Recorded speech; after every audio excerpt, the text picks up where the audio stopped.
Good afternoon. Good afternoon. We have Mr. Edward Matti with us today. Edward is a managing partner for a company called CCM. Edward, please tell us a little bit more about what CCM does. Absolutely. We are a management consulting firm where our focus tends to be on three particular areas and how we help organizations and the people in those organizations.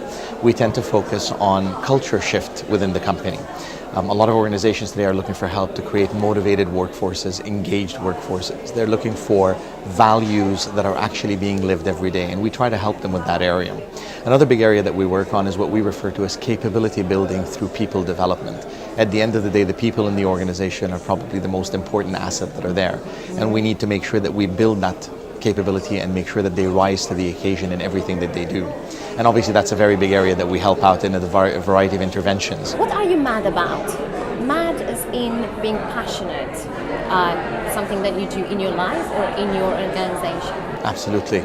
I think I'd be mad about the opportunities that we're all given. I think there's a great opportunity that we live every single day in trying to make a difference in people's lives and trying to make sure that the world that we're in is a far better place. What this really means is that every time that we meet a new client and we sit down and we go through their needs, their desires, and we realize that we have the opportunity to help make them better, make their people better, is something that definitely gets me excited and gets me feeling that there is a purpose for what we do. And obviously that's that purpose that gets us up every morning and make sure that we do it over and over and over again. So there's a sense of excitement and a sense of mad, I suppose, about that, and making sure that we participate in society the way that we're supposed to. Oh, that's fantastic. So it's clearly here that making a difference for other people is something that you're passionate about. It's something that you think is valuable. How do you make a difference for yourself in your life? Absolutely.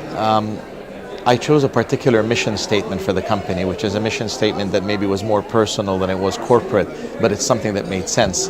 And that's that our responsibility or our mission is to leave the world in a far better place in that in which we found it. Now I know that's sometimes very broad and it may be a very, very big task that's never ending, but I think that's the thing that allows us to make a difference. It's what allows us to think in a broader spectrum, to see the world as something that has been given to us as a gift, and our responsibility is to do more with it, not be indifferent, not lack the appreciation that it deserves. So that's something that we definitely stand for, and it's something that we feel that if we think in that form, it allows us to make a difference in everything that we do. We have a responsibility to others around us. We have a responsibility to family, to friends, to colleagues. Every interaction that we have in life is an opportunity for us to make that difference in making sure that we give to the world as much as we've taken from it. Please tell us a little bit more about how do you differentiate yourself from other management companies, and how do you create a memorable experience for them? It's a fantastic question, and there's a few ways we go around this. The first of which is we look at the expectations of service from the customer's point of view. As human beings, we tend to have basic expectations or basic levels of service. If I was checking into a hotel, I expect that when I come in there, there will be a bed, there will be bed sheets, it will be clean, there might be a TV. These are all basics of service that we provide. The next level up is what we call expectations. I might expect from a particular hotel chain a flat screen TV, a nice coffee maker in the room, particular amenities that may not be the norm, but they've become expected. And with every time that we stay at a hotel, our expectations tend to rise. But there is a third level, and that level we refer to as delighted. Our responsibility, whether you're in retail, hospitality, aviation, is to delight the customer. That's ultimately what they're looking for, and this sets the bar very high. But the only way to find that out, and something I think where it differentiates us from others, is finding out directly from the customer, and more importantly from the internal customer, the employees themselves. Very often people in organizations sit down at the top level in boardrooms and they're trying to figure out what makes them different, when the reality is the greatest people to tell them are those that interact with their customers every single day. So we go through experience such as employee ethnography, where our team actually takes on jobs within the organization. Nobody knows we're there, with the exception of the CEO, and we learn about the organization from within. We understand what's important to them firsthand at how they can make a difference.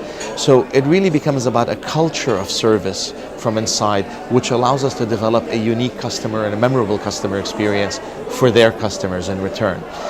And I think finally that's wrapped up with something we refer to as a co-creation experience, where customers are brought together with employees and allow them to create that uniqueness, something that the customer can look forward to every single visit and every single interaction that they have with that organization. But I love going to our offices, particularly the small ones that don't get a lot of attention.